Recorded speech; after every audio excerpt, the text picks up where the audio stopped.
बंधुगण कहुए जे प्रत्येक मनुष्य को निज कर्मर फल निश्चय मिलता है। भल कर्म करने द्वारा पुण्य मिले एवं खराब कर्म करने द्वारा नरकर यातना सहवाक पड़ता है। यही संबंध में गरुड़ पुराण में विस्तार भाव में वर्णना करा जायछि। एही दंडगुड़िकर वर्णना एते विस्तृत भाव में करा जायछि जे लोक माने एहाकु सुनी डरंतु एवं पाप कर्म करने को विरत रुहंतु। केतेक दंड एते भयानक जे सेगुड़िक कहवा पूर्व चिंता करने पड़े। यदि आपण जानवाक चाहती जे नरकरे पापी आत्मा मानक केउं केउं भयंकर दंड दि जाए तेबे एही वीडियो को शेष पर्यंत निश्चय देखंतु। नमस्कार बंधुगण, आपण को आमर पौराणिक कथामृत चैनल को बहुत बहुत स्वागत। गरुड़ पुराणर तृतीय अध्याय रे स्वर्ग एवं नरक विषय वर्णना करा जायछि। एही अध्याय रे गरुड़ भगवान विष्णु को नरकरे मिलुଥିବା यातना विषय पचारिछंती। एहार उत्तर रे भगवान विष्णु नरकरे दिया जाउଥିବା यातनार विस्तृत वर्णना करछंती। नरकरे मिलुଥିବା यातना एते भयंकर जे नारायण एहार वर्णना करिबा पूर्वरु ही गरुड़ंको सावधान कराई दैछंती।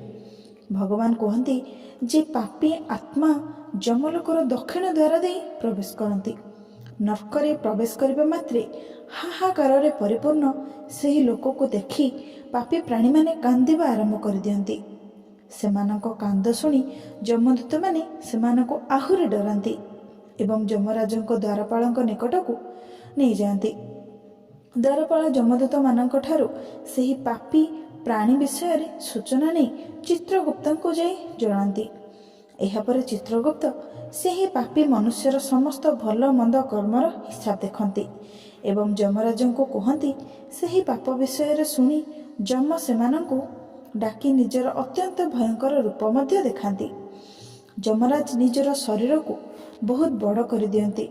तांकर दुई हाथ रे दंड थाए एवं से महिष उपरे बसी थांती। तांकर महाभयंकर रूप को देखी पापी आत्मा भयर थरिबाकु लागे।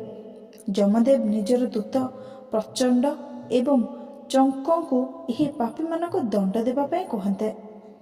तापरे जमदूत माने सही पापी आत्मा को फासरे बांधी नरक आड़ को नहीं जाई थांती।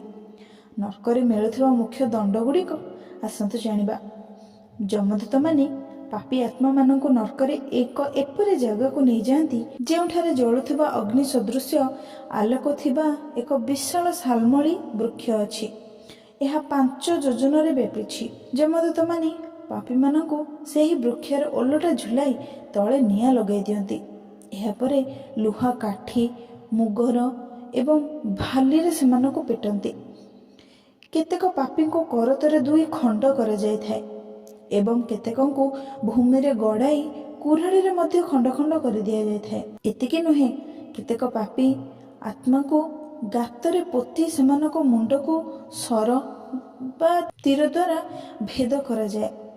केतेक पापी आत्मा को इंजिन रे पकाई आखो पेढ़ीबा परी पेढ़ी मध्य दिया जाए।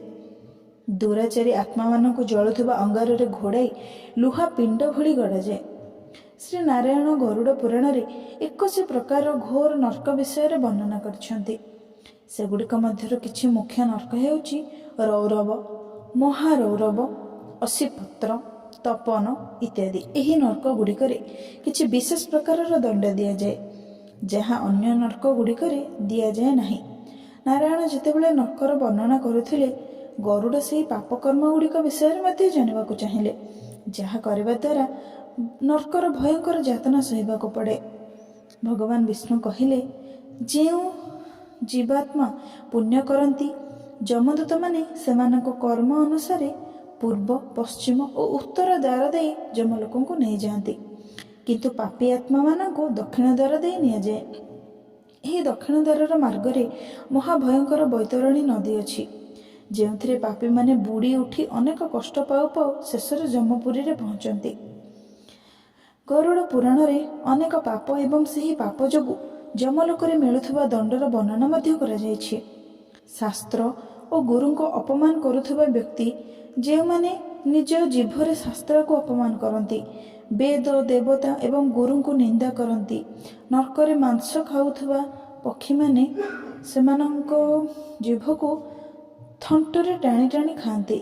ଯେଉଁମାନେ ପିତା ପୁତ୍ର, ଆତ୍ମୀୟ ସ୍ୱଜନ, ପତି ପତ୍ନୀ ତଥା ଅନ୍ୟ ସମ୍ପର୍କରେ ଫାଟ ସୃଷ୍ଟି କରିବାକୁ ଚେଷ୍ଟା କରନ୍ତି, ସେମାନଙ୍କୁ ନର୍କରେ କରତାରେ ଚିରାଯାଏ।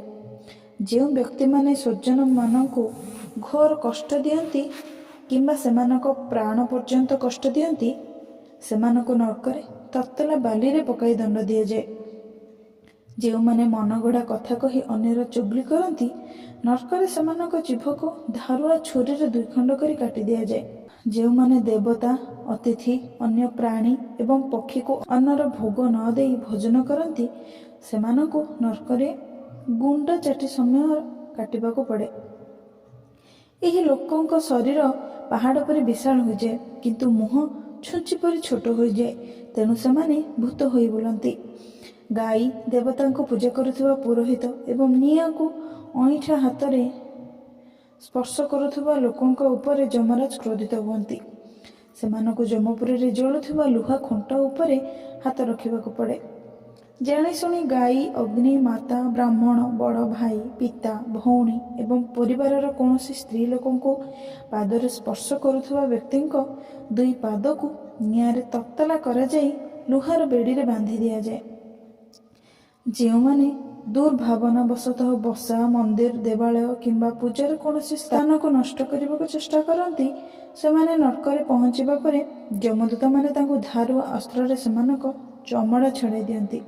ଯେଉଁମାନେ ଉଦ୍ଧତ ହୋଇ ମାତା ପିତା ଓ ଗୁରୁଙ୍କ ଅପମାନ କରନ୍ତି, ମରିବା ପରେ ସେମାନଙ୍କୁ ନର୍କରେ ମଳ ଏବଂ ମୂତ୍ରର ଭର୍ତ୍ତି ବିଶାଳ ପାତ୍ରରେ ଓଲଟା ଝୁଲାଇ ବୁଡ଼ାଯାଏ। ଗରୁଡ଼ ପୁରାଣ ଅନୁସାରେ ଏହି କର୍ମଗୁଡ଼ିକ କରୁଥିବା ଆତ୍ମାମାନଙ୍କୁ ବୈତରଣୀ ନଦୀର ଘୋର କଷ୍ଟ ଭୋଗିବାକୁ ପଡ଼େ। ବାଳ ହତ୍ୟା କରୁଥିବା ବ୍ୟକ୍ତି, ସ୍ତ୍ରୀ ବା ଗାଈ ହତ୍ୟା କରୁଥିବା ତଥା ଗର୍ଭପାତ କରାଉଥିବା ବ୍ୟକ୍ତି, ଗୁରୁ, ଦେବତା, ବାଳକ, ବ୍ରାହ୍ମଣ କିମ୍ବା ସ୍ତ୍ରୀର ଧନ ଚୋରି କରୁଥିବା ବ୍ୟକ୍ତି, ଋଣ ନେଇ ଫେରାଉ ନଥିବା, ବିଶ୍ୱାସଘାତ କରୁଥିବା ଏବଂ ବିଷ ଦେଇ ମାରୁଥିବା ବ୍ୟକ୍ତି, ଉତ୍ତମ କୁଳରେ ଜନ୍ମ ହୋଇଥିବା ନିଜ ସଚରିତ୍ର ପତ୍ନୀକୁ ଦ୍ୱେଷ ଯୋଗୁଁ ଛାଡ଼ି ଦେଉଥିବା ବ୍ୟକ୍ତି, ହଜାର ହଜାର ଗୁଣ ଥିବା ସତ୍ପୁରୁଷଙ୍କ ଠାରେ ଦୋଷାରୋପ କରି ଅବହେଳା କରୁଥିବା ବ୍ୟକ୍ତି। ବନ୍ଧୁଗଣ, ଯଦି ଆମକୁ ନର୍କର ଏହି ଯାତନାରୁ ରକ୍ଷା ପାଇବାର ଅଛି, ତେବେ ଗୋଟିଏ ହିଁ ଉପାୟ ଅଛି, ଭଗବାନଙ୍କ ଶରଣରେ ଆସିବ, ନିଷ୍କର୍ମ କର୍ମ କରିବା ଏବଂ ତାଙ୍କ ନାମ ଜପ କରିବା। ତେବେ ହିଁ ଆମେ ଏହି ଯାତନାରୁ ବଞ୍ଚିପାରିବା ଏବଂ ମୋକ୍ଷ ପ୍ରାପ୍ତି ମଧ୍ୟ କରିପାରିବା। ବନ୍ଧୁଗଣ, ଆପଣଙ୍କୁ ଏହି ଭିଡ଼ିଓଟି କିପରି ଲାଗିଲା? ମତାମତ ଆପଣଙ୍କର ନିହାତି ଆମକୁ କମେଣ୍ଟ ବକ୍ସରେ ଜଣାଇବେ ଏବଂ ଭଲ ଲାଗିଲେ ଲାଇକ୍ ସେୟାର ନିହାତି କରିବେ। ଏହିଭଳି କିଛି ତଥ୍ୟ ଜାଣିବା ପାଇଁ ଆମ ଚ୍ୟାନେଲକୁ ନିହାତି ସବସ୍କ୍ରାଇବ୍ କରିବେ। ରହିଲି, ପୁଣି ଦେଖା ହେବା ଆଉ ଏକ ଭିଡ଼ିଓ ସହିତ। ଜୟ ଜଗନ୍ନାଥ।